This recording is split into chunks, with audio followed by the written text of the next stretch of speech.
McKinnon in motion. There's Kelsey. There's a touchdown, Kansas City. Now 3rd and 5. Another blitz. Hurts takes it right up the gut. Touchdown, Eagles. And if Jalen Hurts was touched on that run to the end zone, it wasn't much. That was well handled. 2nd down and 10.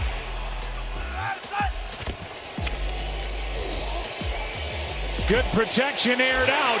Valdez-Scantling dropped it.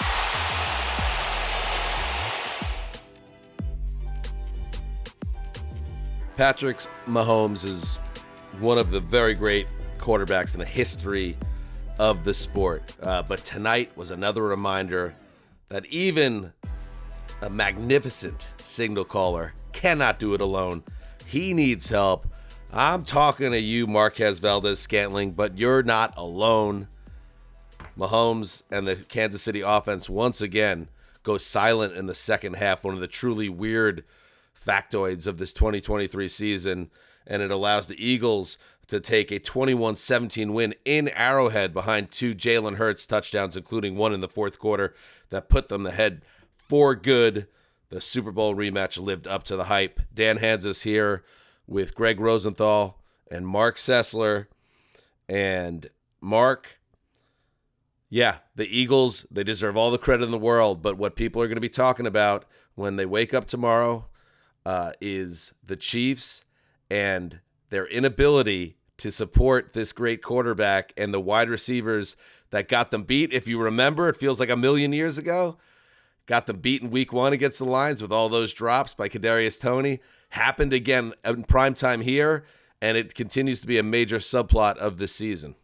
Yep, it counted tonight in a big way. You know, they've been so good at working their way out of jams, and I came out of the first half thinking that Andy Reid and his creativity and his ability to work around some of their weaknesses in a tough weather game. They ran for like 121 yards and looked like they were just going to dominate both sides of the line. And I think for me that the floor started to fall in the third quarter. It was 17-7. The Chiefs are in control. They're driving, and there is a pass from Mahomes to Justin Watson, who's meant to be on a go route, and he runs sort of a winding, hesitant path, and it goes over. It's well over his head. It's a bad route by Justin Watson. Had they had a true deep threat, it would be 24-7 at that point. And I think at that point the game changes and they're off and running. And the MVS thing later on, it's like they lack an element to their offense. You had a couple drops from Travis Kelce in this as well, and they just got put into a and position. A huge fumble by Kelce and too. A huge fumble, and it's like the Eagles. You know, this was already an immense challenge for them, even at home. And to let them back into the game, I think exposed exactly what you said. They're missing elements in this offense, and it allowed Philadelphia to come back, get in the comfortable position, and start to do what you knew they were going to do if they had enough time, which is make a couple big plays and turn it around. Right. The receiver issue for the Eagles, I mean, the Chiefs this season, is getting to like an insane level, but it's not just the receivers. It's Mahomes a little bit, huge red zone turnover tonight, and he's had just a couple surprising interceptions. It's pre-snap penalties. They're among the league leaders in that. They were second worst in the NFL in second half scoring this year. And I'm with you. I was impressed by the first half game plan and everything like that. I'm losing my voice. I apologize, guys. But when MVS drops that pass late, you think it's over after Patrick Mahomes gets the intentional grounding after the quick pressure on 4th and 25. And then Mahomes throws an even better pass on 4th down, and Justin Watson drops that. Watson had 3 massive drops. How many times tonight did they go to Watson in a huge spot? And I'm thinking, Justin Watson was Tom Brady's number 6 receiver in Tampa, and he's acting like the one here. And Travis Kelce had a terrible night. I know he had a couple catches on that final drive, but he had that fumble. There was a play that called for him to jump in the air, and he got like about as high off the ground as Vince Wilfork could. It was a night where I saw those quotes from Travis Kelce today that said he's thinking about retirement because of all the damage done to his body. And I thought, watching him tonight, it's like, I get it. He's been through a lot, and you do feel like they're just spackling it together, even though they look like the better team, Dan, for most of the night. That's why I'm not panicking about this team, because they did outgame the Eagles by 100 and they look like the better team, but it's just something's funky here. It's interesting, yeah. And I agree with you on Kelsey, and we've been talking about it all year. But they won the Super Bowl last year. They had a top 3 offense last year, and a lot of that was predicated on the greatness of Travis Kelce, who had statistically one of the best seasons ever by a tight end last year, and he is hardly the problem. But when a game like this where he doesn't look quite like he has the same juice, and he has that huge third down drop. He kind of redeems himself late in the fourth quarter with the 4th and 2 reception to wipe out his drop, but he also had that massive fumble for a team that is averaging, and this is of a season filled with wonky stats. The Chiefs averaging less than 6 points a game in the second half this year, with Patrick Mahomes and Andy Reid calling plays. And a good offensive line. And a good offensive line and a solid running back in Isaiah Pacheco. I mean, they have absolutely compromised their title defense by not putting a better supporting cast around him. And you could guarantee the Chiefs are going to work hard on that in the offseason. But in the here and now, they're still 7-3. You still kind of feel good about them jockeying for the number 1 seed in the AFC. But, how many of these games now are we going to see where there's just not enough explosiveness on the offense? Even take out the drops. How many times in this game is it taking Patrick Mahomes 3 receptions to get 10 yards? Everything is underneath and checked down, and he's trying to make his magic. And then when he finally, and I'm watching the game with my brother and my dad, he finally is able to really uncork one. And it's that beautiful ball to MVS. And it wasn't a perfect throw, but it was pretty close. Certainly one that MVS should catch. And that's kind of that was what he was known for. That's kind of what got him run in Green Bay.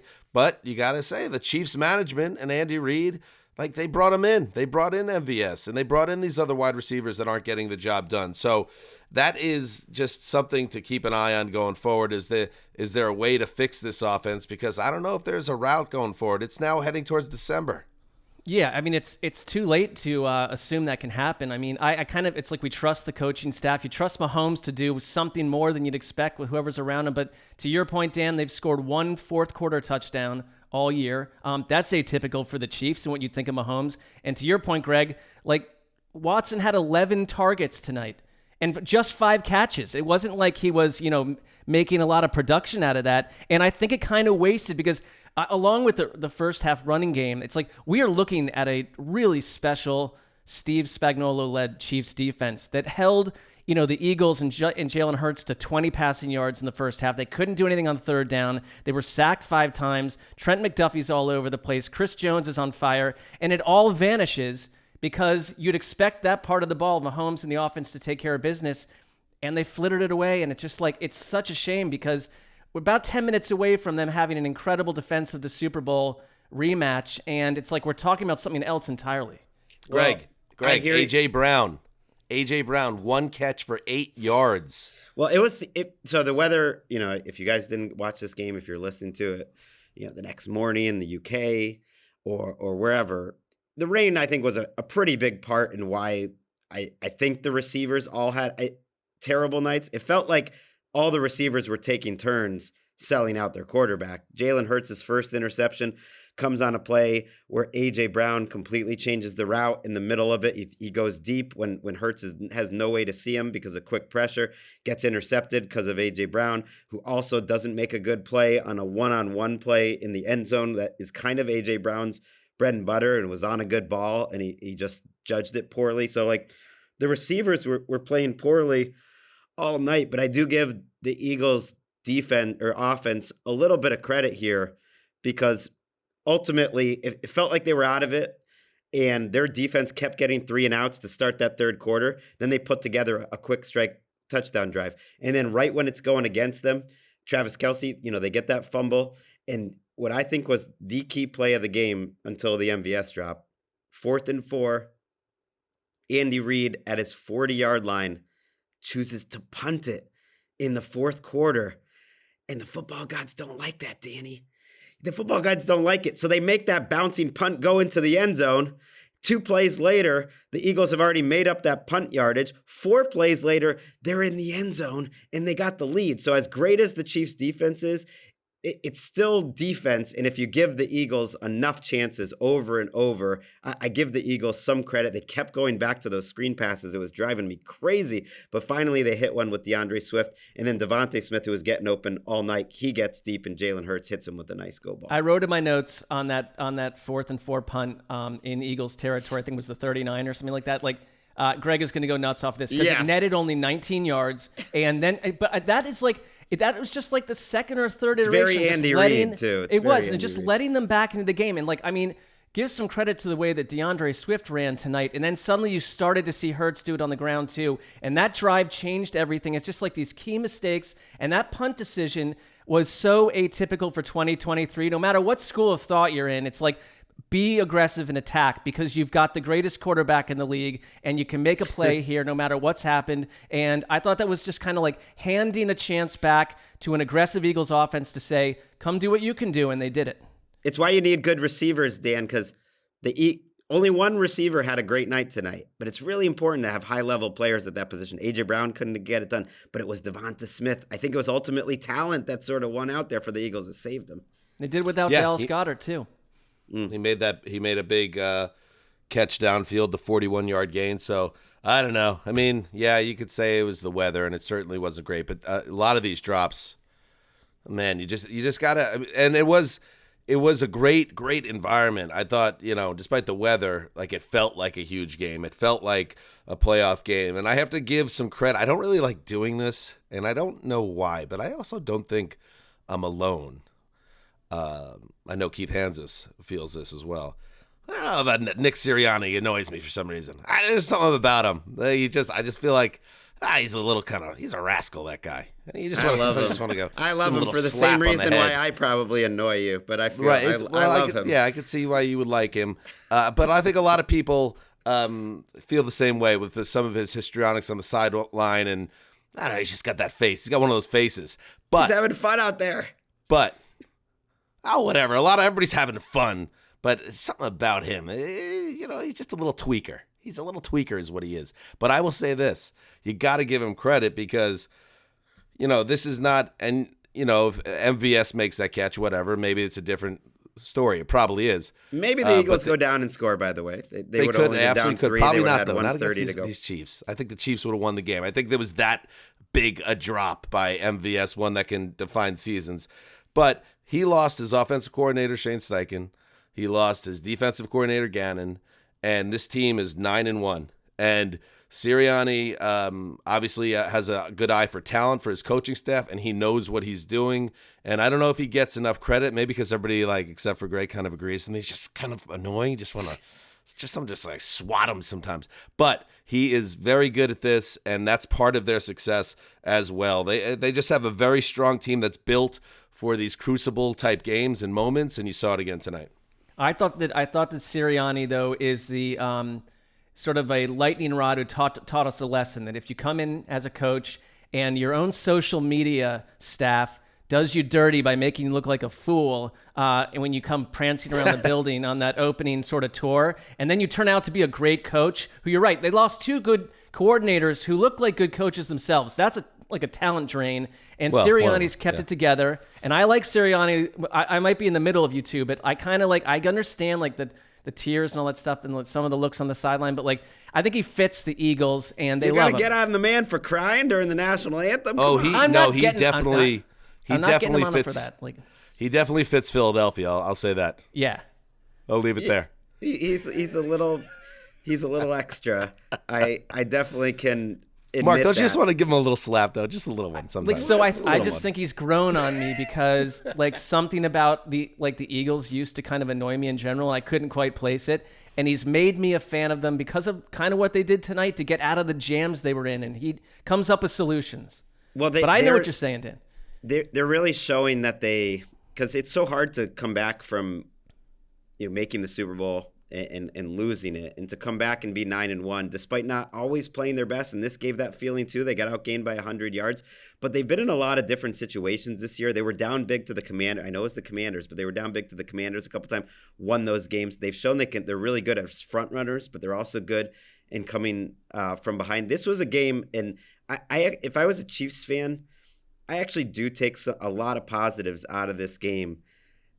I think they won the line of scrimmage for the most part on both sides of the ball against Philadelphia. It's very impressive. Like, Mahomes was protected well. You mentioned the rushing yards in the first half. It did dry up a little bit, Mark, but it was partly because they went away from the run. I was impressed, and I thought it was telling. Andy Reid went into the bye week.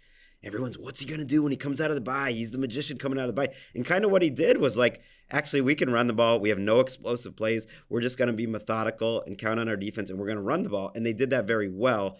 And for them to get a lot more pressure on Hurts, they had 5 sacks in the first half.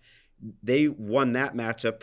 Chris Jones was awesome for the most part. I know they ended up losing this game, but those are pretty good underlying signs that actually this Chiefs team up front probably has the best O-line, D-line combination they've ever had, and maybe the best O-line, D-line combination in the entire NFL, plus Patrick Mahomes. That's still a lot to work with, even if you got some issues. I'm with you, and that was on display tonight, but I would also say that it's not like untrue what we talked about before. Like, you've got issues at wide receiver, and we're not sure where we're at with Travis Kelce. Like, it leaves Mahomes on an island, and you're not going to win every one of these matchups different ways. Spagnuolo is one of the reasons they had 5 sacks too. It's like they, in that first half, like, I mean, he's scheming them up so well, and like other teams can't do that against the Eagles, but I don't know. They were actually running the ball on 3rd and short. They weren't doing these crazy plays. They were just handing the ball off, and they were gaining big yards. I was like, this is progress. Yeah.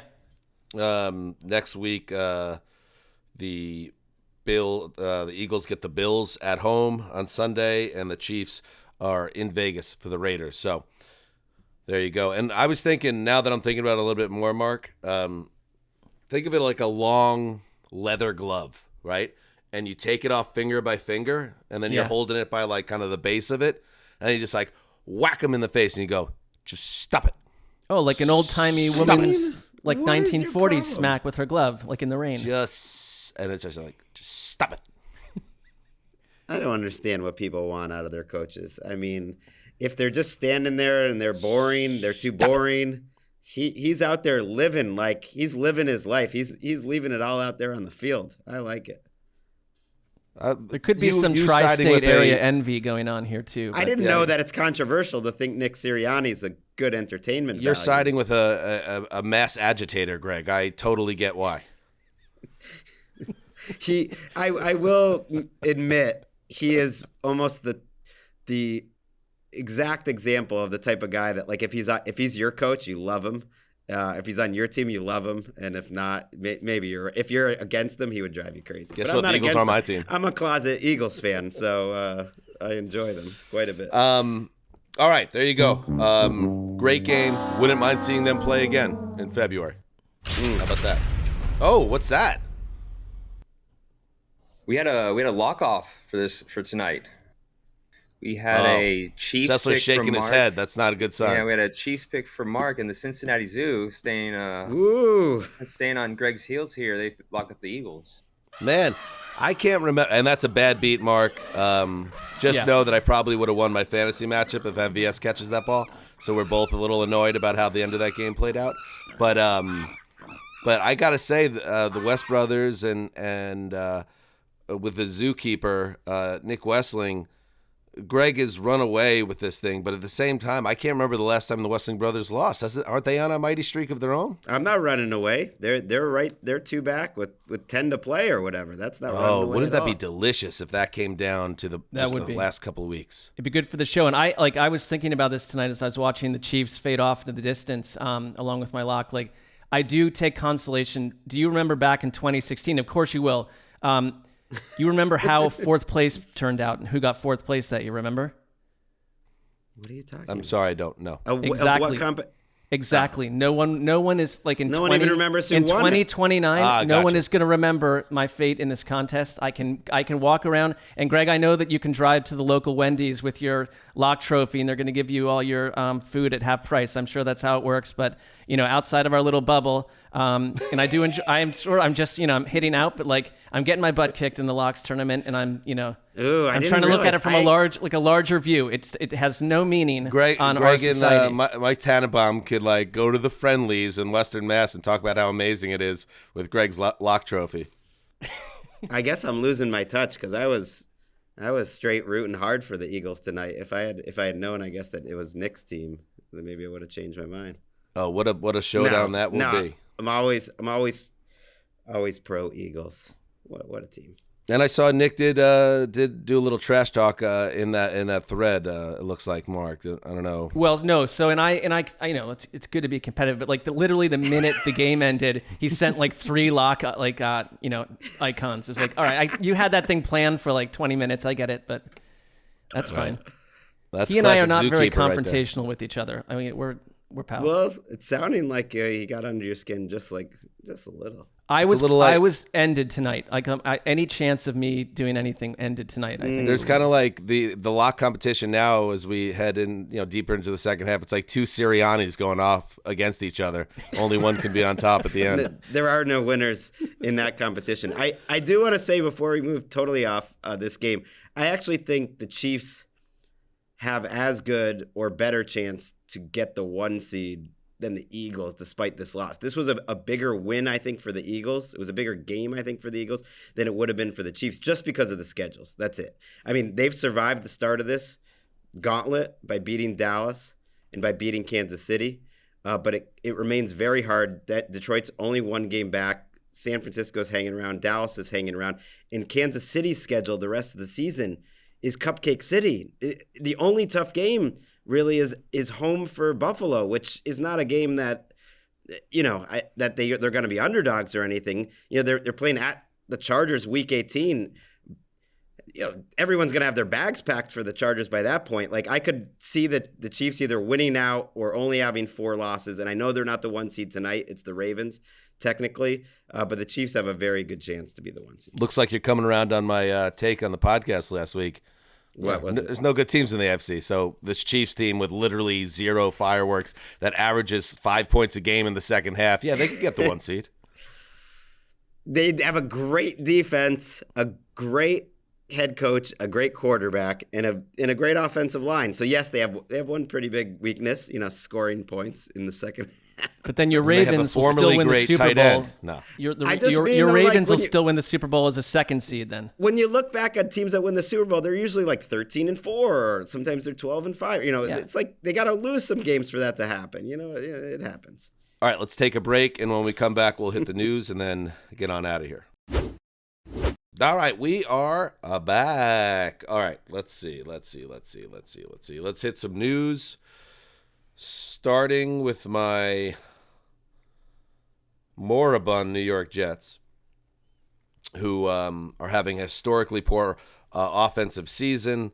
And on Monday, they finally made the move that a lot of Jets fans have been asking for weeks and weeks. Zach Wilson is on the bench once more, not just demoted to 2nd string. He is now 3rd on the depth chart behind Tim Boyle, who will start on Friday against the Dolphins in the Black Friday game at MetLife Stadium, and Trevor Siemian, who had been signed from the practice squad, and he will be the backup. So Wilson is the emergency quarterback, and quite possibly, and this guy's got more lives than a cat, but quite possibly has played his last game as a Jet. Here is Robert Saleh. Robert, what do you believe you guys could have done differently during the draft process when evaluating the quarterback position? You know what? I actually, I've got my thoughts. I've shared them with Joe, but I'm not going to get into it here with you guys.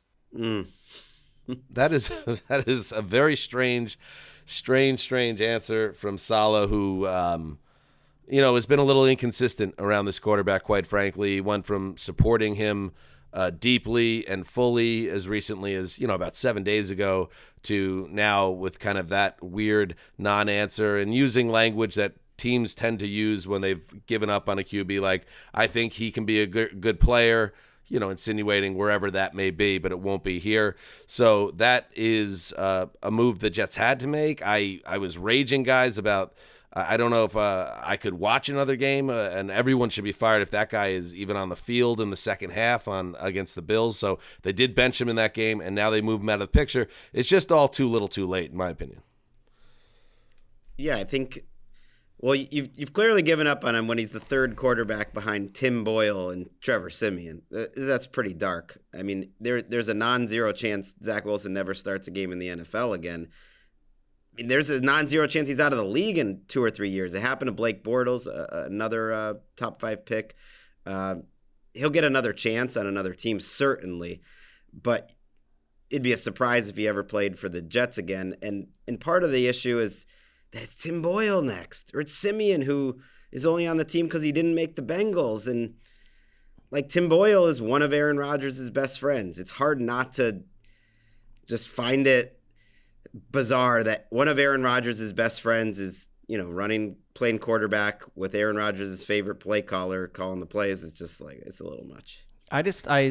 This is another example of when in the press conference, the coach starts to use words and speak in a tone. I mean, there's clear frustration. Like, you're basically back where you were a year ago with Zach Wilson. And organizationally, like, I think I'm more like, let's just take a fresh look at what we're doing, and we're bringing in Aaron Rodgers. There's an opportunity to get a strong backup, and they spoke so strongly about sticking up for Zach Wilson and what he could be behind Aaron Rodgers. He's going to sit there, danger-free for 2 years and learn. That's cool, but that's not how most of these seasons work for most of these teams. And I feel when I hear Saleh speak that, like, Joe Douglas and Saleh and fill-in-the-blank quarterback Aaron Rodgers and ownership are just not on the same page, and Saleh's the one having to take it up there verbally. Now, I know he's also been inconsistent, but like, he just sounds like unempowered. And I think also he's looking at a quarterback that very likely could cost a lot of people in that organization jobs very soon. I'll leave it here. And this is to Woody and Douglas and to Saleh and Hackett and even a little bit to Aaron Rodgers. I'll quote the Joker: "You get what you deserve." And now let's see if you get to keep your jobs after the end of the season, because it could get a lot worse before it gets better. Moving on, the San Francisco 49ers have lost a big piece. Also, my guy, you may remember from last year, Talanoa Hufanga is out for the year with a torn ACL in his right knee, suffered the injury against the Bucs on Sunday, and that is a big piece of their secondary, Greg, that goes to the wayside until 2024. So a challenge for San Francisco's defense. Yeah, I thought he made progress this year too. Last year, I know he was a second-team All-Pro, but there were a lot of big-time plays, and he was giving up a lot of big-time plays. And this year, he was more consistent, and he still was making the big plays. So he just has a physical edge back there. It's really the weakest part of their team, I would say, in general, is their secondary, and so that's losing a big part of it. They drafted a guy, Jair Brown. I think it was the second round. It was a surprise pick. He came in on Sunday and made some plays, and everyone was excited about him. So that's one where they're drafting. Their development will have to be spot on, and in the early returns, at least how he played Sunday, were pretty good. And we talked about how the Bucs, clearly it was like it would have been a lot for them to come back and take a lead in that game, but they kept knocking on the door, and they were right down by the end zone. There was a tip pass, and Jair Brown picked it off, and it's like, all right, there's a start there, and I think there's some promise with him. But like, the Niners, I trust to lose guys and find a way back in. Dan, I have a point of correction. He Go was ahead. a third-round pick, and we strive to be accurate here. That's very important.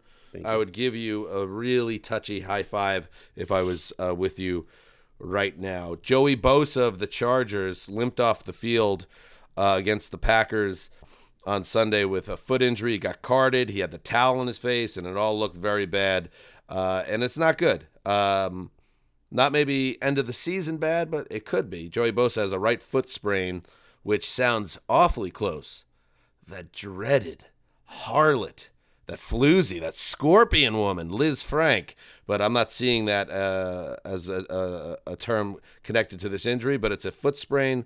So he's likely headed to injured reserve, Brandon Staley said Monday, which would put him out at least the next 4 games.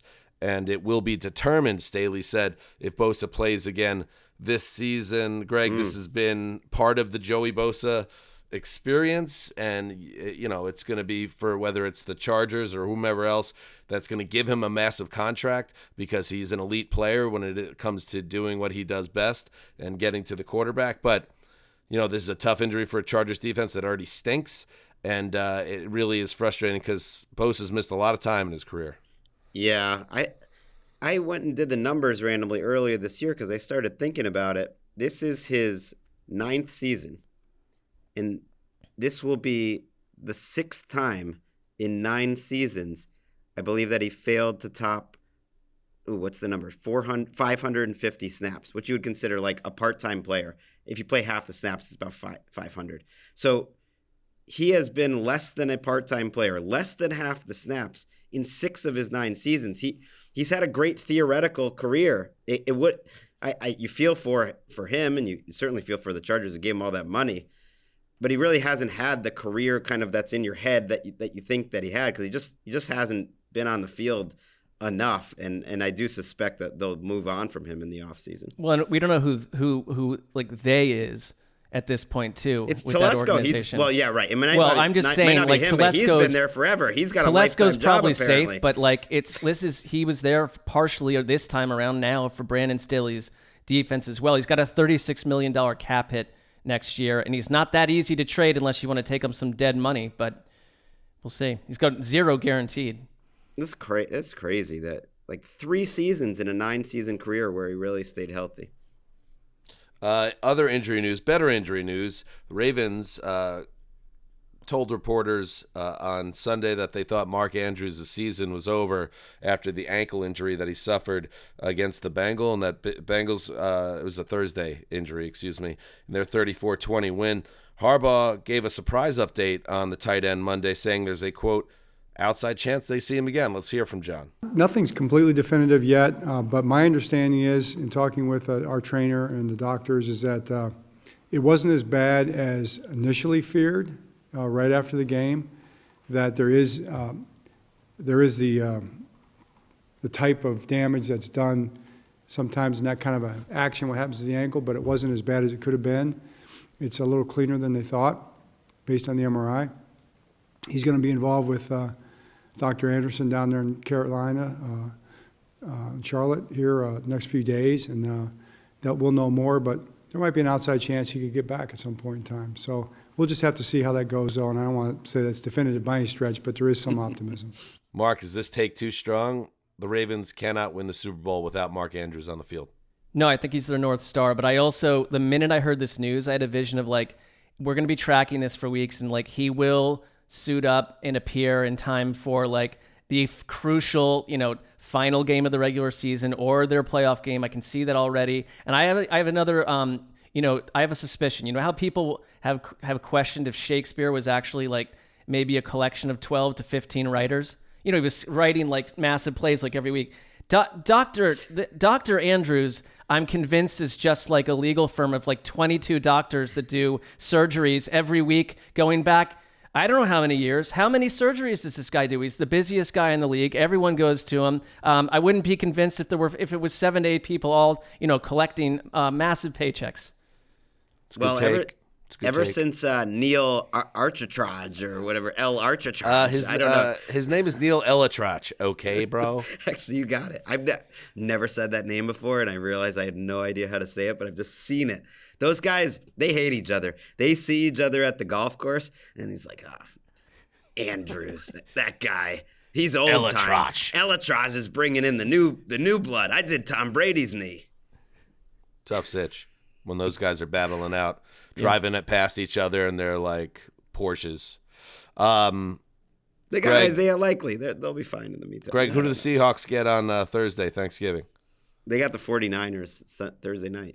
All right, that's a tough one, Ovs. And they expect Geno Smith, though, who banged up his elbow in the loss to the Rams, to be on the field. So that's a good thing. And I'm going to double this one up. Mark, who's the backup quarterback of the Browns presently? Well, it sounds like it's going to be Joe Flacco very soon, and maybe P.J. Walker hits the skids behind DTR. Right now, technically it's P.J. Walker, but Joe Flacco, old Stone Pony himself, has signed Stone Age Pony himself has signed with the Cleveland practice squad. You know, we've been covering Joe Flacco for a long time, but I will tell you this. Joe Flacco has got a special skill at this point in his career, and it is getting hit in the pocket and fumbling the ball. So I hope, Mark, for your sake, we do not see Joe Flacco on the field in meaningful snaps, because that man is a human fumble machine.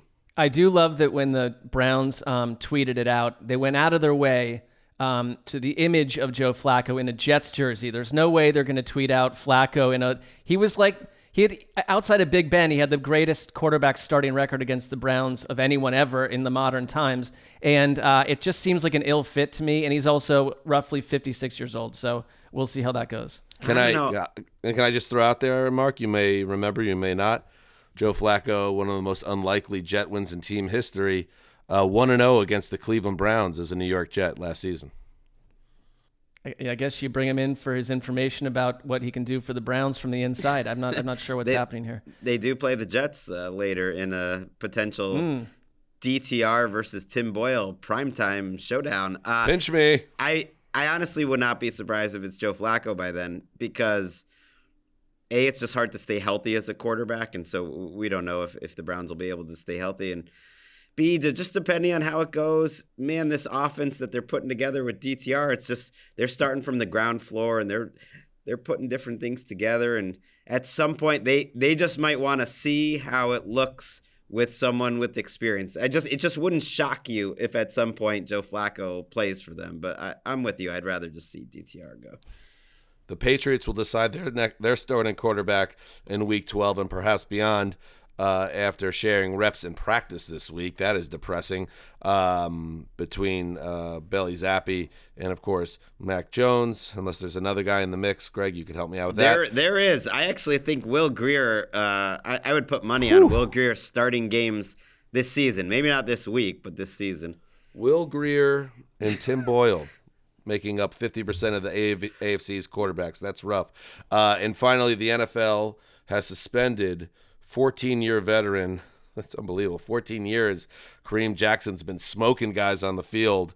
And he was suspended without pay 4 games for repeated violations of player safety rules.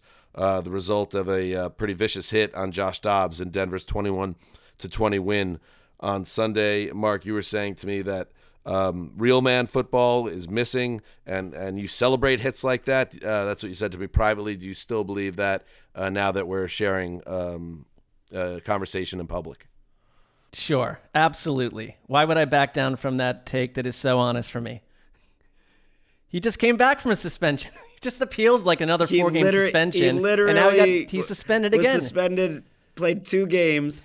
It's like Mark's always like, hey, why don't you just put them in a skirt? And it's like that, a little misogyny much. You know, how about a little flag football at this point? I thought our text threads were private, but here they are just getting verbalized People were going wild on that Fletcher Cox hit on Patrick Mahomes on that last drive, which set up that MVS hit, which was it was borderline, but I wasn't going to go crazy about it. All right, and finally, before we say goodbye, because it's absurd.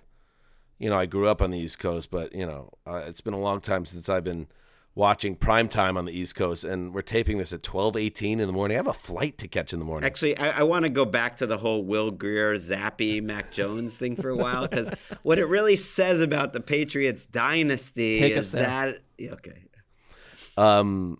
Mark, you know, the Browns had another stirring win in Week 11, and they are charging hard in the AFC, and they want to let people know, the people who doubt them know, hey, we might be down our star running back. We might be without our quarterback, but we're still here, and they're going to stick it to the people who doubted them. People like, Eric, this bizarre Spice combination. I mean, you got to check out the YouTube. You got to check out the YouTube. Graphic. They did the old thing with the sent out the tweet.